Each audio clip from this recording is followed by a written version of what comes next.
E não é que eles bateram de novo, gente. Lewis Hamilton e Max Verstappen, sem querer dar espaço um para o outro, tiveram um acidente, mais ou menos uma versão em câmera lenta do acidente de Silverstone, né? Daquela questão, eu não vou frear, eu não vou tirar o pé, eu também não. Mas sobre isso eu vou falar um pouco mais para frente. Vou começar com a vitória da McLaren, né? Outra manchete aí desse GP da Itália. Não só uma vitória, como uma dobradinha, o que fez muita gente me perguntar por que as McLaren casaram tão bem quanto no ano passado com o Monza. Essa foi a pergunta do Pedro Henrique, mas o Júnior César, o Rodrigo, o Jonathan também queriam saber, e mais outras pessoas também. Alguns perguntaram se o Daniel pegou o jeito do carro de vez, e algumas pessoas perguntaram também por que o Lando não atacou. Vamos lá, vamos por partes. Então a McLaren tem duas vantagens importantes, na verdade uma delas maior do que no ano passado, que é o motor. O motor Mercedes fala alto em Monza, como a gente viu, mas não é só isso, né? A gente viu a Williams, a Aston Martin lá para trás. Por que a McLaren não, né? A McLaren é um carro que quando você tira o downforce, o pacote deles funciona muito bem. A gente já tinha visto isso na Bélgica, um carro que se comporta muito bem com a asa menor. Então você consegue tirar o downforce e tirar também bastante arrasto, mais arrasto do que a Red Bull consegue tirar, né? Então o que a gente viu foi a Mercedes como o melhor carro nesse final de semana na Itália e a Red Bull perdendo um pouco, né? Então você tem a McLaren ganhando um pouco e a Red Bull perdendo um pouco. Isso tem a ver com a filosofia do carro da Red Bull, com o rake bem alto, que faz com que, vamos supor, a Red Bull esteja correndo com um salto alto, a McLaren estava correndo com um saltinho baixo e a Mercedes correndo de rasteirinha. Basicamente é isso, a traseira do carro fazendo um efeito, trazendo mais arrasto aerodinâmico para a Red Bull do que para a McLaren, daí a diferença. E daí você tem o Daniel Ricciardo conseguindo ficar na frente do Lando Norris, né? A grande chave para ele na corrida foi, na verdade, a classificação na sexta-feira, 6 milésimos só na frente, ele estando numa posição mais à frente na primeira corrida e na segunda corrida, correndo com o ar mais limpo, ele consegue até o final de semana ir muito bem. É claro que também foi muito importante a largada ótima que ele teve no domingo. Se viu na frente, como a gente já viu várias vezes, é muito mais fácil você administrar o ritmo lá da frente, e parece que o carro ganha um pouco de vida, né, quando você não está na turbulência. Depois, no final, o Lando achava que ele tinha condições, sim, de tentar brigar pela vitória, mas ele tinha visto no espelho retrovisor dele o que tinha acontecido com o Hamilton e o Verstappen e decidiu, pro bem da equipe, não atacar. Então essa foi a história da McLaren nessa dobradinha no GP da Itália. Já que eu já falei do acidente do Hamilton e do Verstappen, partimos para isso então, né? O Arthur, Ari, André, Rafael, Lisa, Rodrigo, Érica, Aline, a Dani, Felipe, Lígia, Bruno, Carlos, todo mundo. Tanto o Hamilton quanto o Verstappen, essa é a pergunta do Luiz Felipe, poderiam ter evitado o acidente? E muita gente perguntando se a punição foi justa. Sim, os dois poderiam ter feito da mesma forma como em Silverstone, os dois poderiam ter feito algo para evitar o acidente e escolheram não fazer. No texto da punição fica bem clara qual é a interpretação dos comissários de pista, que é uma interpretação bastante razoável de que o Lewis Hamilton poderia ter feito a segunda parte da variante de uma maneira mais aberta, para dar mais espaço para o Max, e o Max deveria ter ou tirado o pé ou cortado a chicane. É por isso que ele foi punido. Ele não é considerado culpado 100%, mas predominantemente culpado, da mesma forma que o Lewis Hamilton foi julgado em Silverstone. Algumas pessoas perguntaram da minha opinião. Eu achei que não ia dar em nada essa, porque foi uma batida em câmera lenta, né? Silverstone foi mais perigoso. Silverstone eu vi na hora, eu pensei, incidente de corrida, mas eu acredito que o Hamilton vai ser punido. Dessa vez eu vi incidente de corrida e eu não acreditava que ia dar em nada, mas eu imagino que os comissários estejam pensando, vamos limitar esses dois aqui, colocar os limites para eles, porque eles estão tendo uma dificuldade em disputar a posição sem bater, né? E para nós, para o campeonato, seria muito melhor se eles conseguissem disputar sem bater, que é mais bonito, né? Esse tipo de disputa que a gente quer ver, até porque os dois acidentes acabaram sendo acidentes bem perigosos, né? Pelos dois grandes fantasmas da Fórmula 1.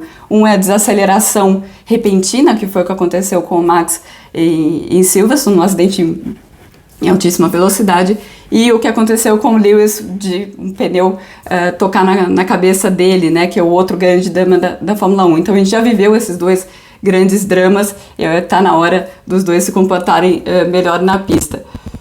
Outra pergunta sobre isso, a Gabriela e a Daniela perguntou também, o quanto a punição do Max, o fato de ser menor do que a do Bottas e do Stroll na Hungria, é porque a decisão da FIA foi acirrada. Na verdade, essa não é a questão, viu, Gabriela? Não é se é acirrada ou não. O que eles entenderam que essa punição demonstra é que os comissários entenderam que o Max teve menos culpa do que o Bottas e o Stroll teve culpa na Hungria. E muita gente questionando por que você dá punição de posição na próxima corrida, não é pior do que a punição que o Hamilton levou de 10 segundos. Na verdade, elas são mais ou menos a mesma punição, ou seja, os comissários consideraram mais ou menos o mesmo tipo de infração, mas porque o Verstappen abandonou, aí essa punição é dada na corrida seguinte, até porque não dá para dar 10 segundos numa corrida que ele nem terminou. Então esse é o pensamento e é assim que acontece em todo tipo de caso quando o piloto abandona uma corrida. Na verdade, o Bottas e o Stroll são um bom exemplo disso. Partindo para a pergunta do Leandro, o que foi a dúvida do João Pedro e do Eladio também. Se o pit stop ruim do Verstappen pode ser reflexo da restrição tecnológica dos sensores das pistolas. Sim, na verdade a Red Bull não explicou muito bem o que aconteceu, mas qual que é essa revisão, né? Antes eles poderiam armar todo o sistema da pistola antes do carro chegar, e armar todo o sistema, o que eu digo eles armam tudo, tiram o pneu, colocam o pneu e não precisa fazer mais nada para o sensor que vai mudar o semáforo que o piloto vê para ser liberado, para que isso aconteça, né? Agora é preciso você apertar alguma coisa para liberar esse semáforo. E se você apertar antes, todo o sistema não funciona, né? Se você tentar ser mais rápido do que a própria troca. Então é possível sim que isso tenha feito o Verstappen ter aquela parada muito lenta, que foi, na verdade, o que mudou a história da corrida. Outra pergunta que também é relacionada à punição no Verstappen, do Bruno e do Jefferson, tinha mais gente perguntando sobre isso, se Sochi favorece o Max caso ele pague a punição do quarto motor já na próxima corrida. Era uma das possibilidades para a Red Bull, porque qual é o pensamento da Red Bull? Monza e Sochi são pistas em que a Mercedes deve ir melhor. Então, se eles pagam essa punição em Sochi, se eles já iam chegar em terceiro lugar, eles vão chegar em terceiro lugar com um motor novo. E tendo essa punição, é ainda mais tentador para a Red Bull realmente fazer isso e o Verstappen pagar essa punição já na próxima corrida e ter aí um motor novo para as últimas corridas do campeonato. Eles vão fazer os cálculos deles, né? Eles ainda não anunciaram o que eles vão fazer, mas Sochi é uma pista em que é difícil ultrapassar e os cálculos que eu estou dizendo são no sentido de, ok, com a vantagem, com o rendimento do nosso carro em relação a todos os outros do grid, tirando a Mercedes, se a gente largar em último, dá para ele escalar o pelotão mesmo numa pista em que não é tão fácil ultrapassar para chegar em terceiro, e ele chegaria em terceiro de qualquer forma, porque a Mercedes vai bem em Sochi. Então é esse cálculo, mas sim, fica mais tentador para eles anularem essa punição efetivamente e tomarem a do motor que eles vão tomar em alguma corrida de qualquer maneira. Marcílio, Lucas, Felipe, Ajude, Thiago, Christian, Jânio perguntando o que houve com a AlphaTauri. Bom, foram dois problemas diferentes, os dois pilotos reclamaram de alguma coisa indo para o grid ainda. o Pierre Gasly já ia largar em último, então eles colocaram o carro dele no box, vai largar de último, vai largar do box, pelo menos a gente tenta resolver o problema lá no box. Era um problema de sistema, eles não explicaram muito bem qual sistema ou qual que era esse problema, lembrando que ele tinha trocado a unidade de potência inteira e o câmbio depois de ter batido na sprint, e eles acharam que tinham conseguido resolver esse problema. Ele chegou a largar, mas no final acabou abandonando. No final não, né? Bem no comecinho da corrida acabou abandonando. No caso do Yuki foi uma situação diferente, ele sentiu um problema de freio também indo para o grid. Eles tentaram resolver esse problema no grid, mas acabou não dando tempo. E eles tentaram levar ainda o carro para o box, para ele largar do box, mas eles viram que não dava para resolver e ele nem largou. Então foi isso que aconteceu com a AlphaTauri. Pergunta do Edu, Bruno, do Danilo, se já desistiram do sprint ou se vão continuar insistindo nisso no ano que vem.